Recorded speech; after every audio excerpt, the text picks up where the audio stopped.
Everybody, and welcome back to Football Manager 23 with the Youth Academy save. And we're 10 games into the second season, or the third season of the save, second season with Guiseley, and it's going really well. If we go and look at the league, we are third after 9 games. We're going to have our 10th game of the season live on camera.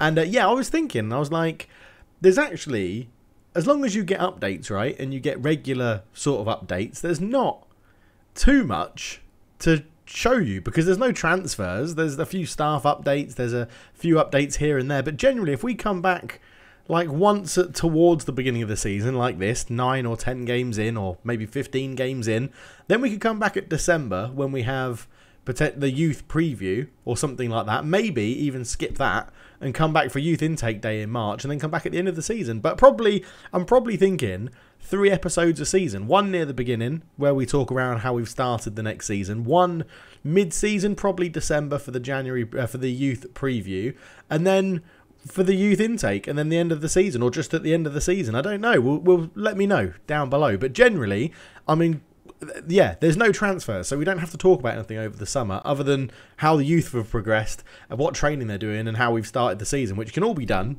after we've started the season. So, yes, we are in third position, and it has been, well, very similar to last season, if you remember. We climbed the table pretty quickly. We actually went top after 1 game, and then really tumbled down, and we ended up finishing, what, 18th, I think it was, something like 18th or 19th. But, yeah, we currently sit third. We've been third twice this season. We've been very, very successful with our results. It's been very nice seeing the team play, and we thought it was going to be a struggle, right? We lost Sikora, a centre-back. We lost Vaughan, 2 really solid defenders for us in the last season. We lost them both, and we thought, how are we going to cope with that? So what we've done to cope with that is change to a very pretty much defensive 6 at the back formation. 3 centre-backs, 2 wing-backs, a holding midfielder, 2 central midfielders, and then 2 strikers just on their own, hopefully scoring us goals. And we have 2 versions of this. We have a sort of counter-defensive system which doesn't produce many chances, and we're hoping that when we do create the chances, Hoare and Cassidy out front can put them away. And then we have our slightly more expansive version of 3 at the back with 2 wing backs, with 2 central midfielders, no holding midfielder, 2 wingers and 1 up front. So it's more of a, as I've labelled it, Guiseley 3-4-3 in this sense, and this one is the Guiseley 3-5-2 counter. So yeah, it's well, it's working. I can't really say anything more than that, than it's working, which is absolutely amazing. So, pre-season, we went through, varied up the formation a little bit, tried to settle on one. We actually played the 5-2-3 we played against Northwich Victoria, 4-0 win. We played the 5-3-2 against Leeds and lost against their under-21s, but actually played pretty well. Took that into the final league game, friendly of the season, 7-2 win over League. Took it into the first league game, beat Oxford 2-1, lost to Buxton, beat Ickleston, drew with Telford, beat Brackley, beat Curzon Ashton. And as you can see, we're rotating through the 2 formations depending who we're playing against. Went against Banbury, went attacking, didn't really work, lost that one 2-1. Back to the more defensive shape against Southport and Chorley, getting a 0-0 and a 2-0 win. And Chorley's manager got sacked after this game, and they've just appointed my under-18s assistant manager to be their full senior team manager, which is a bit strange. And we've just beaten Kirkley and Pakefield, which is an amazing name, 4-1 in the FA Cup second qualifying round, which is putting some money into the finances for the board, because obviously we're trying to get our youth systems and programs and stuff up a little bit quicker to be a little bit better as soon as we can. But yeah, it's all gone pretty well. Other news to talk about, if you're following the posts on the forums, this will be going on a post pretty soon. But yeah, there was a board takeover and the fans bought the club back. I'll put some screenshots on the screen. I don't know why I've gone into club info, but yeah, because you can't see it from here because it just says chairperson. There's a new chairperson. But yes, the fans bought the club. There'll be screenshots on the screen now whilst I'm talking about it. So yeah, we've got new owners. They were like, we're not going to make a decision about you. We're not going to put any money into the club. And I was like, great. So let's just carry on. And they said yes.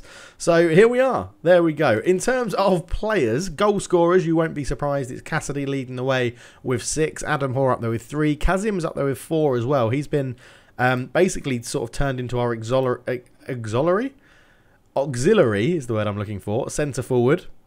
He replaces Adam Hoare when Adam Hoare needs a rest or something like that. Excuse me, got the hiccups. Other goals, we're spreading them around a little bit more this season. 1 for Kellett, 1 for Chippendale, 2 for Hugh. Hay. 2 for Hay, Lewis Hay. Assist-wise, Adam Hoore's up there with 3. Suleiman is with 2, the youngster. 2 for Jake Cassidy, the target forward, and then 1 apiece for Shane Tarmy, Nathaniel Cross, Lewis Hay, Jamal Ibel, and Collette in there as well. In terms of best performances, that's one average rating. Cassidy, Trineri, Spencer Harris, Quazim, Ibel, and Suleiman's up there, but he's not played too many games so far, and Lewis Hay. But the youngsters that we've put in, it's a little bit harsh here, because Harry Jordan has probably played the most games of a youngster. Yes, 9. He's not missed, or he's missed 1 league game, basically. Harry Jordan, or 1 game this season. 6.57 average rating is looking a bit bad for him, but he is basically our only option at right wing back at the moment. We're training up quite a lot of other people to play there, but at the moment, Harry Jordan is our man, and we'll be sticking with him whilst he's at the club on a youth contract and, you know, progressing through the ranks. But if we look, let's go and get our under-18s in here as well. Oh, they are in here. Let's get rid of unavailable, because it's obviously got people that are ineligible. So, yes, we've got some good youngsters coming through. I'm trying to think off the top of my head who's the best one to show you in terms of making improvements in their game. Louis Boschel's done okay since he's come in. He's had, 4 appearances, 6.5. You've got to remember that a lot of these are too young to really make a difference. But, yeah, Harry Jordan, I guess Paul Byrne, actually. Paul Byrne is probably my standout youngster. 6.75, 8 appearances. He's one of our starting centre-backs in the 3. He is improving. We are training him to be a better centre-back. So I have gone through, and we'll go through training in more detail in a minute. But we've gone through trying to make him a bit of a ball player to increase his passing. So getting a lot of focus on the passing from the back.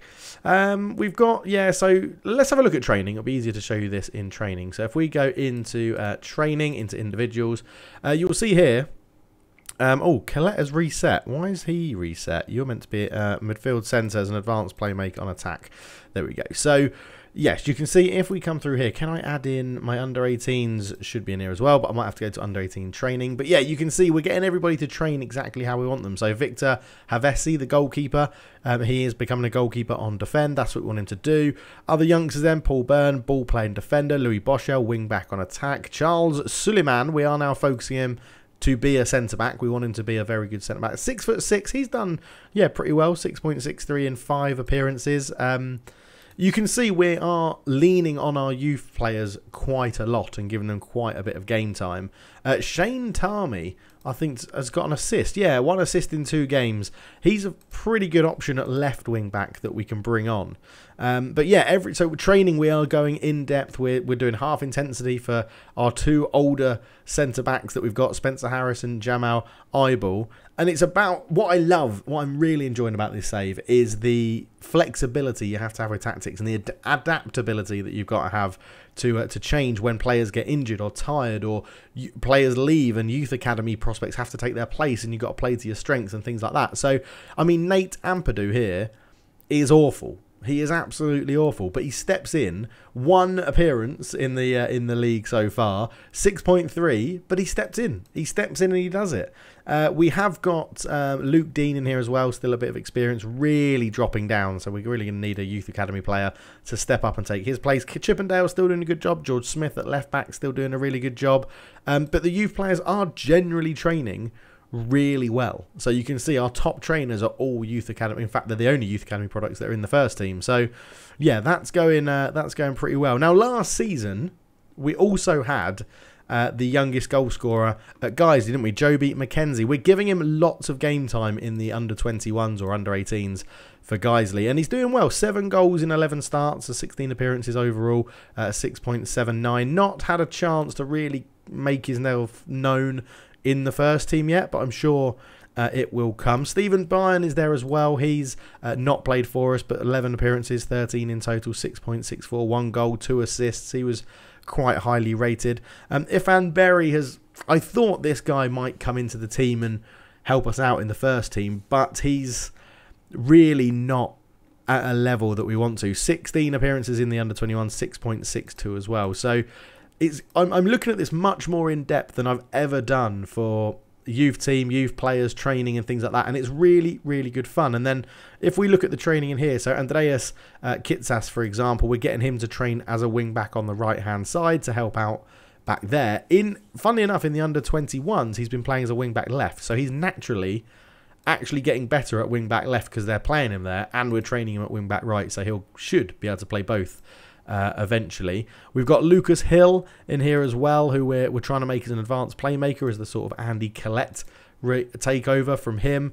Charles Cunha, which is an amazing name for an Englishman, is also being trained up as a wing back. So at the moment, we're putting all of our eggs into the 3-5-2 or 3-5-2-2, whatever you want to call it, really. 3-5-2-2 would be far too many players on the pitch. But yeah, so it's going well.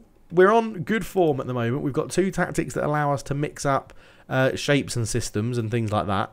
And it's really good fun. I'm really enjoying it. And I actually like the fact that I can progress quite far in the save in my own time and bring you a video like once every 3 or 4 times a season, whereas obviously the saves where you come back for the, don't get me wrong, I enjoyed those sort of saves, but the summer transfer window, the January transfer window, deadline day, halfway through the season, European football, which I hope we get to at some point with Guiseley. Obviously I want to go and win the Champions League, but it's just a very interesting situation that it puts itself into for a long-term series. And obviously it is a long-term series, so we do need to get through the seasons without rushing my gameplay, and I feel like we've got a good balance at the moment, which is good.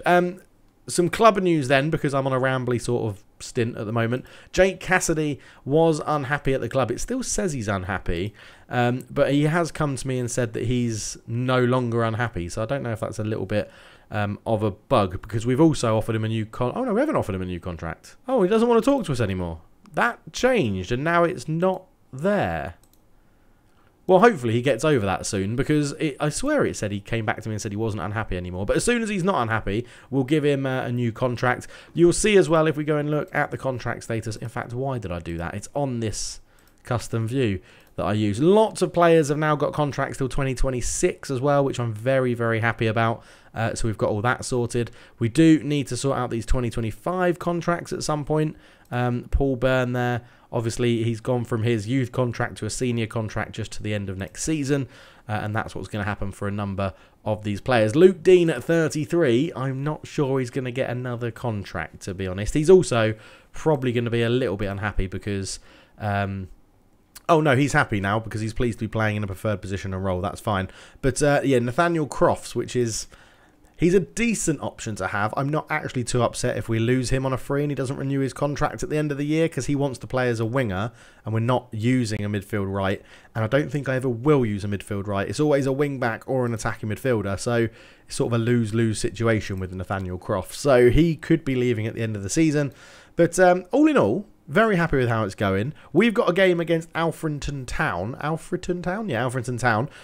So I think I'll go and pick the team, and we'll be back to go through the lineup and get into the game. See you in a bit. Okay then, so this is how we're lining up. Trineri in goal, Byrne, Harris and Eyeball at the back. Jordan at right wing back, Chippendale in the middle, Smith at left wing back, Hay and Kellett in the middle, Hort and Cassidy. And Kellett, by the way, has come in literally as an advanced player because he's got passing 11. And it works. It just seems to work. He's been doing all right, 6.72, 1 goal, 9 appearances, 0 assists, but he's... Compared to last year, although he made 37 appearances last year, but compared to last year, come in much more centrally inside, showing his versatility, which is lovely. And yeah, as you can see, everything's set up to be very counter-attacking. So we do counter and counter-press, but it's all from a very low position at the back. And then as soon as we win it, it's basically pump it forward directly, very quickly, get crosses into the box and pass it into space so that our target forward can win a header or Hawk can run onto it. And I'm hoping you see it in action for this game against Alfreton. So let's get into this one, have a little look, see what we can do.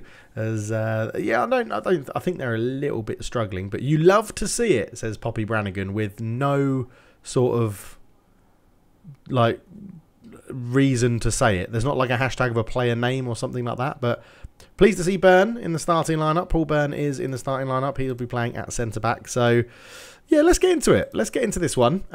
See how we get on. So, let's point the finger and say it's important to make the most of our home advantage. I feel like that's a good thing to do. We'll mix this up as well. We're going to tell the strikers that we have faith in them. We've told everyone we have faith in them. But yes, welcome to our square pitch of Guiseley. Welcome to 2D, which I advise. I've gone back to 2D very briefly so I can see tactical shapes, where people are going, how the system works, and hopefully we can talk through it as it happens in this game. So we're getting all the spiel. Where are we? We're third. Alfreton are 10th, so mid-table.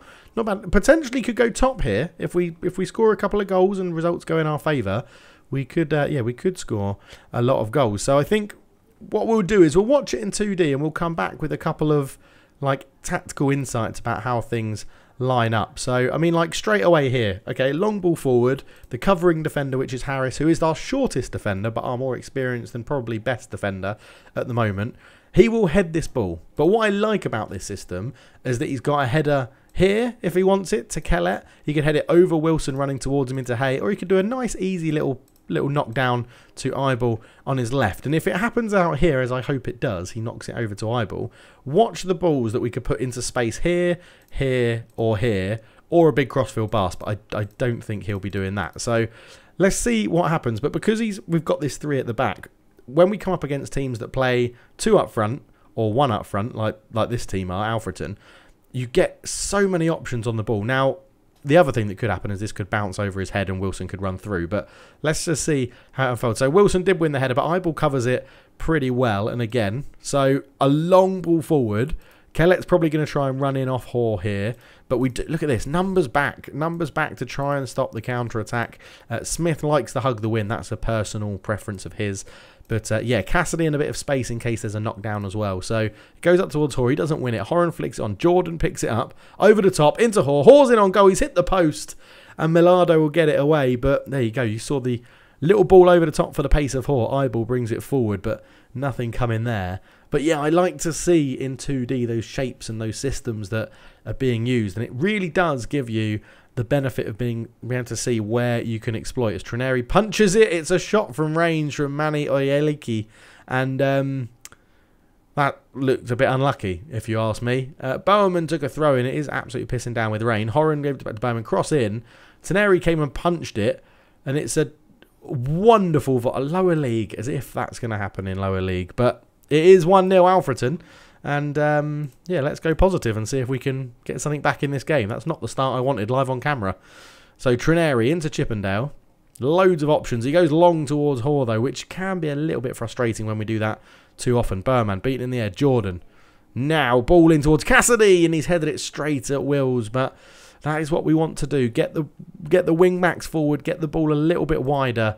And see if we can get it in. I've just realised, because I played in... Oh, no, it is extended, doesn't it? I thought I put it onto Key for that FA Cup game recently where we played a really low-ranking team. But, yeah, we're having the better of the game, but not taking our chances at the moment. Wow, I'm going to suggest that Alfreton have got 1 goal and just shut that game down because nothing has happened in that. Literally nothing. Right, point the finger. We've got to be better in front of goal. I think we're going to mix this up. Let's go to our attacking more free-flowing system. We're going to leave Adam Hoare up front. Cassidy is going to come off, but it probably won't be for any of them. So we'll switch those around. So it'll be Hayes the ball winner, Chim down there, Smith, Jordan, Byrne, Harris, Eibel at the back, Trineri in goal, Kellett on the left, Hoare up front. Cassidy will be coming off for Kazim on that side, who has been a good player. As you can see, much more expansive this system, and it gets the ball wide forward pretty quickly again, but does act very much more like a 3-4-3, as you can see there. 3 at the back, 4 across the midfield, and 3 here, really stretching the pitch, which at home should suit us a lot. We've got a really short, wide pitch, so if we can spread their defence out, that would be very, very handy. I'm expecting us to create more chances in this system, but also have a bit more space in behind us, and that goes forward. Hobson picks this one up. Shot from range. Trenny with a good save. And yeah, I probably won't stick with 2D for the whole season, like when we come back for videos and stuff. I know it's not the best to watch, but it is easier for me to see what's going on tactically. Ball over the top. That'll be easy for Trineri, that one. So just want to keep an eye on who's doing all right. We could put Crofts up front, maybe Kazim up front, and put Crofts on the right. Goal kick forward. Horan knocks it back. Harris wins the header. Chippendale brings the ball away. He had a run from Hoare and didn't use it, but Chippendale still going. Back to Byrne. Hey, You can see how many numbers we throw forward in this formation. It does really bring out a good attacking side of us. We've just got to be solid at the back, which obviously isn't always the best when you've got a lot of young players. Because him tried to put that ball through to Hoare. Wilson over the bar. Very fanciful effort from that range. Hour gone though. Let's see if we can mix this up a bit. Hoare off will bring Crofts on for Hoare, and Kazim can go up front. Crofts out onto the right. Lewis Hay not having a good game in midfield either. So let's do Lewis Hay for Luke Dean, who's loves a yellow card, it seems, this season as well. I think as he's slowing down and getting older, struggling to keep up with the pace of play. Southwell over the bar from the free kick. But yeah, we're not... Obviously, it's what it is, isn't it? You get on camera, your form goes... Last time the form came back when we went on camera, and this time the form's gone out the window as Southwell knocks it into Wilson, headed away. Onyeka's there again, and he looks like a good little player, scoring that pretty freak wonder goal from range. Right, let's get some more out of these players. Donnelly. Olieki into Dornelli again. Horan out to Bowerman. We just need to nick this. We do, but it's a big clearance. Crofts can't quite get there. Kazim gives it into Crofts. Crofts turns. Could give it back to Kazim. Goes wide to Jordan. Jordan into Dean. Shoots from range. Easy for Wills in goal. A little bit more positive. Jordan with the throw-in. Byrne into Dean. Back to Byrne. Keeping the ball well. Harris just takes his time on it. Into Chippendale. Look, you can see we're trying to create the space. Chippendale! Oh, Wills with a good save. Over the bar. And that's where you make the pitch really wide. You can exploit the middle. That's easy for the goalkeeper to claim that one with Wills. Down the other end, free kick. Southwell over the bar. But yeah, I feel like we're doing okay. I haven't seen too much that we could exploit from the match engine though. Kellett ball in, and it's easy for Wills to claim. Got numbers back though already, so there won't be. Well, there shouldn't be a big kick over the top, and it's not. Ibel covers that very well. So.